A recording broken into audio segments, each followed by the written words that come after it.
Hi, this is Rajesh Sharma. Hyderabad real ఎస్టేట్కి సంబంధించి ఎప్పుడూ ఇంట్రెస్టింగ్ న్యూస్ వస్తూనే ఉంటాయి. ఒక్కోసారి రియల్ ఎస్టేట్ పూర్తిగా పడిపోయింది అన్న వార్తలు వస్తుంటాయి, ఒక్కోసారి అప్వర్డ్స్ వెళ్తుంది అన్న వార్తలు వస్తుంటాయి, కొన్నిసార్లు రియల్ బూమ్ మొదలైంది అన్న వార్తలు వస్తుంటాయి. బట్ ఏదొచ్చినా కూడా హైదరాబాద్ విషయంలో రియల్ ఎస్టేట్ అనేది ఎప్పటికీ ఇంట్రెస్టింగే. సో వచ్చే 6 నెలల్లో హైదరాబాద్ రియల్ ఎస్టేట్ ఎలా ఉండబోతుంది అనే విషయంలో 6 ఇంపార్టెంట్ ప్రిడిక్షన్స్తో ఈ వీడియో చేస్తున్నాను. ఈ వీడియో పూర్తిగా చూడండి. మీరు ఇంకా మా ఛానల్ని సబ్స్క్రైబ్ చేయకపోతే సబ్స్క్రైబ్ చేయండి. ఈ వీడియో నచ్చితే కామెంట్ చేయండి. అదే రకంగా ఈ వీడియోలో ఏదైనా అంశంతో మీరు విభేదిస్తే అది కూడా మాకు తెలియజేయండి. మమ్మల్ని మేము అప్డేట్ చేసుకునే ప్రయత్నం చేద్దాం. So let's begin the points. Yes, point number 1 చాలా అందరికీ ఇంట్రెస్టింగ్ పాయింట్. ఏంటి? రియల్ ఎస్టేట్ అనగానే మనకు ధరలు ప్రధానంగా గుర్తొస్తాయి. సో వచ్చే 6 నెలల్లో రియల్ ఎస్టేట్కి సంబంధించిన ధరలు పెరగబోతున్నాయా, తగ్గబోతున్నాయా, లేకపోతే అలా స్తబ్దుగా ఉండబోతున్నాయా? ఈ విషయంలో నా ప్రిడిక్షన్ చెప్తాను. ప్రధానంగా ఇప్పుడు మనం 2 డెవలప్మెంట్స్ చూసుకోవాలి. ఒకటి, జాతీయ స్థాయిలో ఎన్నికల ప్రచారం పూర్తయిపోయింది. ఇక్కడ అక్కడ రాష్ట్రంలోనూ అది జాతీయ స్థాయిలోనూ ప్రభుత్వాలు ఏర్పడిపోయాయి. కాకపోతే ఇంపార్టెంట్ థింగ్ ఏంటంటే హైదరాబాద్ రియల్ ఎస్టేట్ మీద ప్రభావం చూపించే డెవలప్మెంట్స్ 2 జరగబోతున్నాయి. ఒకటి ఏమో హైదరాబాద్లో తెలంగాణ ప్రభుత్వం భూముల ధరలను పెంచబోతోంది. 30 నుంచి 50% వరకు ఈ ధరల పెంపుదల ఉండే అవకాశం కనిపిస్తుంది. ఈ నేపథ్యంలో అది ఇమ్మీడియట్గా అమ్మకాల మీద ప్రభావం చూపిస్తుంది. దాంతోపాటు ఆంధ్రప్రదేశ్లో చంద్రబాబు ప్రభుత్వం ఏర్పడడం, సో అమరావతి వైపు అందరూ చూసే పరిస్థితి. హైదరాబాద్లో ఇన్వెస్ట్ చేస్తున్న వాళ్ళల్లో దాదాపు 30 నుంచి 35% ఆంధ్ర ప్రాంతానికి సంబంధించిన ఇన్వెస్టర్స్ ఉన్నారు. ఇప్పుడు వాళ్ళు సొంత గడ్డ మీద ఇన్వెస్ట్ చేసే అవకాశాలు పుష్కలంగా కనిపిస్తున్నాయి. ఆ ట్రెండ్ కూడా ఫలితాలు వెలువడిన నెక్స్ట్ డేనే మొదలైంది. సో ఈ 2 అంశాలు, ఒకటి తెలంగాణ ప్రభుత్వం భూముల ధరలు పెంచబోతూ ఉండడం, ఇంకొకటి అమరావతికి సంబంధించిన డెవలప్మెంట్స్. కొంతమంది ఆంధ్ర ప్రాంతానికి సంబంధించిన ఇన్వెస్టర్స్ అక్కడ ఇన్వెస్ట్ చేసే అవకాశం ఉంది. ఈవెన్ తెలంగాణ ప్రాంతానికి సంబంధించిన వారు కూడా కొంతమంది అక్కడ ఇన్వెస్ట్ చేసే అవకాశాలు కనిపిస్తున్నాయి. ఈ 2 అంశాల ప్రభావం కారణంగా వచ్చే 6 నెలల పాటు ధరల్లో పెద్దగా మార్పు ఉండకపోవచ్చు, స్తబ్దుగా ఉండొచ్చు. ఎందుకంటే అమ్మకాల లేవు అన్న భయంతో డెవలపర్లు వాటికి సంబంధించిన ధరలను పెంచకుండా ఉంటారు. ఇంకా వీలైతే డిస్కౌంట్లు కూడా ఆఫర్ చేసే అవకాశం కనిపిస్తుంది వచ్చే 6 నెలల్లో. పాయింట్ నెంబర్ 2 ప్రధానంగా చూస్తూ ఉంటే టైర్ 1 కన్స్ట్రక్టర్స్, డెవలపర్స్ ఎవరైతే ఉన్నారో, ఉదాహరణ కొన్ని చెప్తాను. ఒకటి రాజపుష్ప కావచ్చు, మై హోమ్ కావచ్చు, అపర్ణ కావచ్చు, ఇలాంటి పెద్ద సంస్థలు, టైర్ 1 సంస్థలు వచ్చే 6 నెలల పాటు కొంత తమ ప్రాజెక్టులను స్లో డౌన్ చేసుకునే అవకాశం కనిపిస్తుంది. దానికి ప్రధానమైన కారణం తెలంగాణలో భూముల ధరలు పెరగడం. ఈ భూముల ధరలు పెరుగుతున్న నేపథ్యంలో వారికి డెవలప్మెంట్ కోసం భూములు దొరక్కపోవచ్చు. ఒకవేళ అందుబాటులో ఉన్న నెగోషియేషన్స్ కొనసాగుతున్నా కూడా వాటి ఓనర్స్ ఎవరైతే ఉన్నారో, ఆ భూముల అమ్మకం చేసే వాళ్ళు ఎవరైతే ఉన్నారో, ఓనర్లు ఎవరైతే ఉన్నారో వాళ్ళు కొంత వేచి చూసే అవకాశం ఉంది. ఎందుకంటే భూముల ధరలు పెరగడం వల్ల వారికి ప్రయోజనం పెరిగే అవకాశం ఉంది. కాబట్టి వెంటనే వాళ్ళు కొనుగోలు ఒప్పందాలకు ఎంటర్ కాకపోవచ్చు. ఇది పెద్ద బిల్డర్లకు, పెద్ద డెవలపర్లకు, ఇందాక నేను చెప్పిన కొన్ని పేర్లు చెప్పాను, వారికి కొంత విఘాతం కలిగించే అంశంగా కనిపిస్తుంది. ప్రధానంగా టైర్ 1 డెవలపర్స్ ఎవరైతే ఉన్నారో వారికి సంబంధించిన ప్రాజెక్టులు వచ్చే 6 నెలల కాలంలో స్లో డౌన్ అయ్యే సంకేతాలు ఉన్నాయి. దానికి ప్రధానమైన కారణం ల్యాండ్ రేట్స్ పెరగడం అనేది. ల్యాండ్ రేట్లు పెరిగితే వాటి ఓనర్లు ఖచ్చితంగా వేచి చూసే ధోరణిని అవలంబిస్తారు. పాయింట్ నెంబర్ 3 ప్రధానంగా అందరి దృష్టిని, ఇంకా చెప్పాలంటే దేశవ్యాప్తంగా అందరి దృష్టిని ఆకర్షించిన వేలం గురించి మనం ఒకసారి గుర్తు చేసుకోవాలి. కోకాపేట్లో ఎకరం 100 కోట్ల రూపాయలు పలికిన పరిస్థితి. ఒక్కసారిగా రియల్ బూమ్ వచ్చేస్తుంది అన్న వార్తలు ఆ రోజు వినిపించాయి. అన్నట్టుగానే కోకాపేట్లో నియోపోలిస్ అద్భుతమైన నిర్మాణం కొనసాగుతుంది.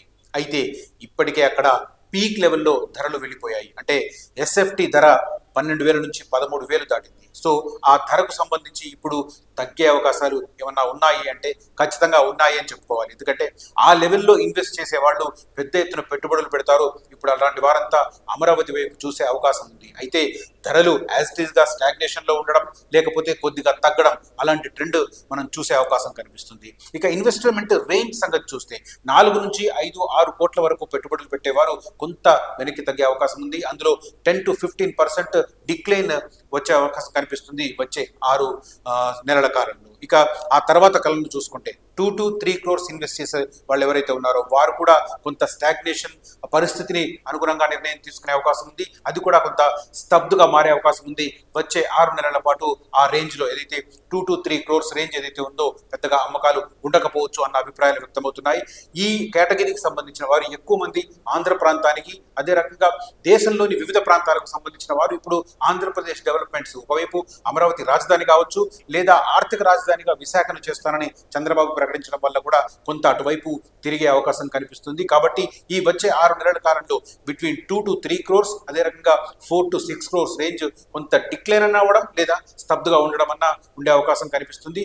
దాంతో పాటు ఈ కోకాపేట ఏరియాకు సరౌండింగ్ ప్లేస్లో ఉన్న కొల్లూరు ఇట్లాంటి ప్లేస్లో కొంత మైగ్రేషన్ కూడా జరిగే అవకాశం కనిపిస్తుంది వచ్చే 6 నెలల కాలంలో. పాయింట్ నెంబర్ 4, ఎక్కువగా సేల్స్ అయ్యేవి ఎగువ మధ్యతరగతికి చెందిన రేంజ్.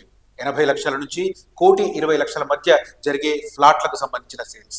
వీటికి సంబంధించి వచ్చే 6 నెలల కాలంలో ఎలా ఉండబోతుంది అంటే, ఈ రేంజ్లో కొనేవాళ్ళు ఖచ్చితంగా వాళ్ళు ఇన్వెస్ట్మెంట్ కోసం కాదు, సొంతంగా తాము నివాసం ఉండడానికే ఎక్కువ మంది కొనుగోలు చేస్తారు. చాలా తక్కువ పర్సెంట్, ఒక 20-25% మాత్రమే ఇన్వెస్ట్మెంట్ కోసం చూస్తారు. కానీ 75% తాము సొంతంగా వినియోగించుకోవడానికే ఇట్లాంటి ఫ్లాట్స్ కొంటారు. వీరికి సంబంధించి ఇప్పుడు వీరిని ఆకర్షించడానికి ఇటు డెవలపర్లు ప్రయత్నాలు ముమ్మరం చేసే అవకాశం కనిపిస్తుంది.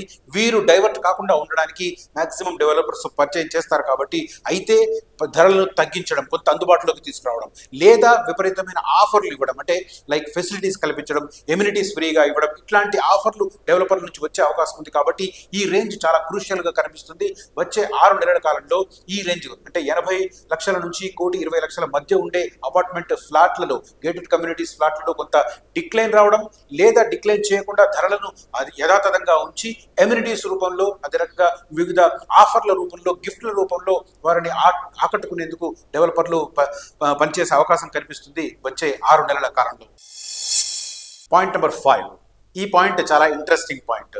ఎందుకంటే టైర్ 2 అండ్ టైర్ 3కి సంబంధించిన డెవలపర్లు వచ్చే 6 నెలల కాలంలో ఎలాంటి ఇష్యూస్ను ఫేస్ చేయబోతున్నారు. ప్రధానంగా వీరు సమస్య ఎదురయ్యే అవకాశం ఉంది. ఎందుకంటే ఈ రేంజ్లో ఇన్వెస్ట్మెంట్స్ ఖచ్చితంగా తగ్గే అవకాశం కనిపిస్తుంది, స్టాగ్నేషన్ కొనసాగే అవకాశం కనిపిస్తుంది. దీనికి రకరకాల కారణాలు, ఇందాక నేను ఎక్స్ప్లెయిన్ చేసినట్టుగా భూముల ధరల పెరగడం అనేది ప్రధానమైన కారణం. దాంతోపాటు రిజిస్ట్రేషన్ ఛార్జీలను కూడా ప్రభుత్వం సవరించబోతోంది, దాన్ని కూడా పెంచే అవకాశాలు కనిపిస్తున్నాయి.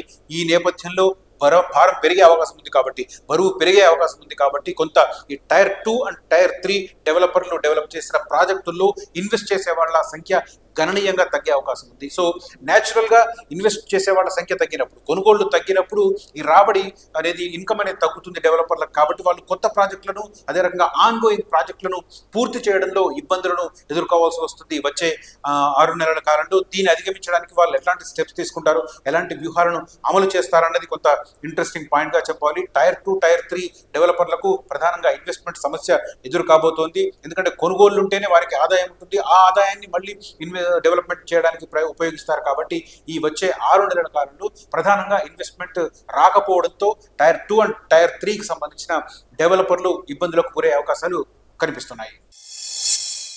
Right, 6th point and last point very interesting. మనం రియల్ ఎస్టేట్ అనగానే కొన్ని ఆఫర్లు వింటూ ఉంటాం.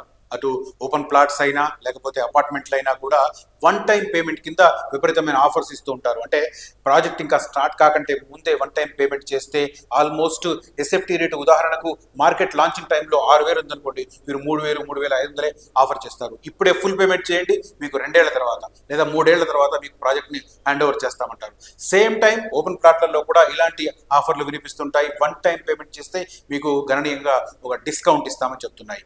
కానీ ఇట్లాంటి వాటి విషయాల్లో వచ్చే 6 నెలలు పూర్తిగా మూతపడే అవకాశాలు, లేదా 90% ఇట్లాంటి ఆఫర్లు ఉండే అవకాశాలు అయితే కనిపించడం లేదు. ఎందుకు అంటే కొన్ని ఉదాహరణలు, కొన్ని సంస్థలు చూసాం మనం, ఏమీ లేకుండా కూడా వన్ టైం దాని కింద చేసుకోవడం, లాంచింగ్ ఆఫర్ల కింద పెట్టి, ప్రీ లాంచ్ ఆఫర్ల కింద పెట్టి డబ్బులు దండుకోవడం, ఆ తర్వాత మోసం చేయడం, అట్లాంటి ఉదంతాలు చూసాం.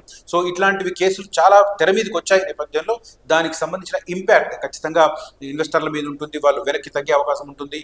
వన్ టైం పేమెంట్లు, అదే రకంగా ప్రీ లాంచ్ ఆఫర్ల మీద నమ్మకం పెట్టుకునే అవకాశాలు లేవు. కాబట్టి వచ్చే 6 నెలల కాలంలో, ఇక్కడ ఎందుకు వచ్చే 6 నెలలు చెప్తున్నానంటే, ఖచ్చితంగా ఈ గతంలో జరిగిన కొన్ని ఇన్సిడెంట్స్ ఏవైతే ఉన్నాయో ఆ కేసులకు సంబంధించి ప్రభుత్వం సీరియస్ కాబోతోంది. వాటికి సంబంధించిన దర్యాప్తు కొనసాగబోతోంది. కొన్ని ఇష్యూస్ కూడా రివీల్ అవుతాయి ఎప్పుడైతే దర్యాప్తు కొనసాగుతున్న క్రమంలో. ఆ అంశాలు కనుక ఇన్వెస్టర్లకు తెలిస్తే ఖచ్చితంగా ఈ ప్రీ లాంచ్ ఆఫర్ల మీద, అదే రకంగా వన్ టైం పేమెంట్ ఆఫర్ల మీద కూడా విముఖత ప్రదర్శించే అవకాశం ఉంది. కాబట్టి వచ్చే 6 నెలల కాలంలో ఈ వన్ టైం పేమెంట్ ఆఫర్లు, ప్రీ లాంచ్ ఆఫర్లు అసలు ఉండకపోవచ్చు. ఒకవేళ ఉన్నా కూడా 10-15% మాత్రమే పరిమితం కావచ్చు అన్న అంచనాలు వినిపిస్తున్నాయి. రియల్ ఎస్టేట్ రంగాన్ని అబ్జర్వ్ చేస్తూ ఉంటే ఇలాంటి ఇంట్రెస్టింగ్ పాయింట్స్ కనిపించాయి. సో ఈ 6 అంశాలు వచ్చే 6 నెలల్లో హైదరాబాద్ రియల్ ఎస్టేట్ మీద ప్రభావం చూపించే అవకాశం కనిపిస్తుంది. ట్రెండ్ ఆ రకంగా ఉండే అవకాశం కనిపిస్తుంది. నా అంచనాలు, నా ప్రిడిక్షన్స్ ఆ రకంగా ఉన్నాయి. ఒకవేళ మీకు ఈ వీడియో నచ్చితే లైక్ చేయండి, షేర్ చేయండి. ఒకవేళ నా పాయింట్స్లో మీకు ఏదైనా నచ్చకపోతే, లేకపోతే విభేదించినా కూడా కామెంట్ రూపంలో తెలియచేయండి. మమ్మల్ని మేము అప్డేట్ చేసుకునే ప్రయత్నం చేస్తాం. Thank you.